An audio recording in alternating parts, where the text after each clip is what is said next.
નમસ્કાર દર્શક મિત્રો, હું છું રૂપલ લુણીચિયા. સંપૂર્ણ ન્યૂઝમાં આપનું સ્વાગત છે. પોતાની વિવિધ માંગણીઓને લઈ બનાસકાંઠાની 1000 જેટલી આશા વર્કરોએ રેલી અને સૂત્રોચ્ચાર સાથે પાલનપુર કલેક્ટર કચેરી ખાતે પહોંચી હતી.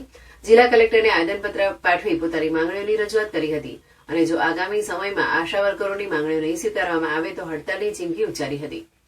પાલનપુરમાં આજે 1000 જેટલી આશા વર્કરોએ રેલી યોજી હતી. જિલ્લાભરમાંથી પાલનપુર આવેલી આશા વર્કરોએ રેલી યોજી અને કલેક્ટર કચેરી ખાતે સૂત્રોચ્ચાર કરી વિરોધ નોંધાવ્યો હતો. આશા વર્કરોનું કહેવું છે કે અમારી વિવિધ માંગણીઓ સરકાર પૂરી કરતી નથી. પગારમાં વધારો અથવા 50% ટોપઅપ સરકારે ચૂકવ્યું નથી. ત્યારે એપ્રિલ 2023થી આજ દિન સુધી 9 માસનો પગાર વધારો મળ્યો નથી.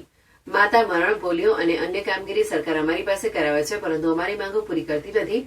ત્યારે વધારો ન મળતા આક્રોશ સાથે સરકારે 6 દિવસનું અલ્ટિમેટમ આપ્યું છે અને 6 દિવસમાં આશા વર્કરોની માંગણીઓ નહીં સંતોષાય તો જિલ્લાની સમગ્ર આશા વર્કરો હડતાલ પર ઉતરી જશે, જેની જવાબદારી સરકારની રહેશે તેવી ચીમકી ઉચ્ચારી હતી.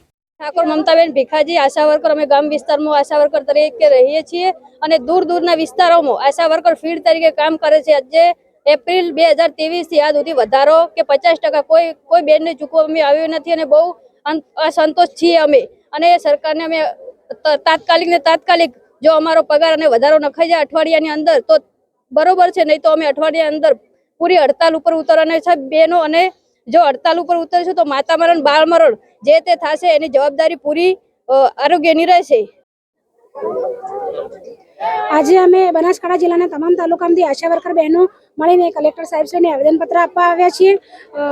એપ્રિલ 2023 અત્યાર સુધી 9 મહિના સુધીનો જો 50% ટોપઅપ વધારો બહેનોને મળ્યો નથી.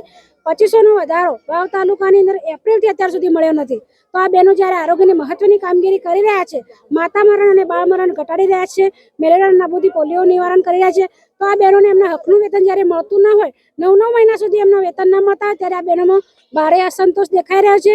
જો બહેનોને ટૂંક સમયમાં વેતન એમનું નહીં મળે તો એ લોકો કામગીરીથી અળગા થઈને હડતાલ કરશે અને એ હડતાલ દરમિયાન માતા મરણ, બાળ મરણ અથવા બીજી કોઈ પણ આરોગ્યની આપત્તિજનક ઊભી થશે તો એ સંપૂર્ણ જવાબદાર જે તે વહીવટી અધિકારી સાહેબશ્રીની રહેશે.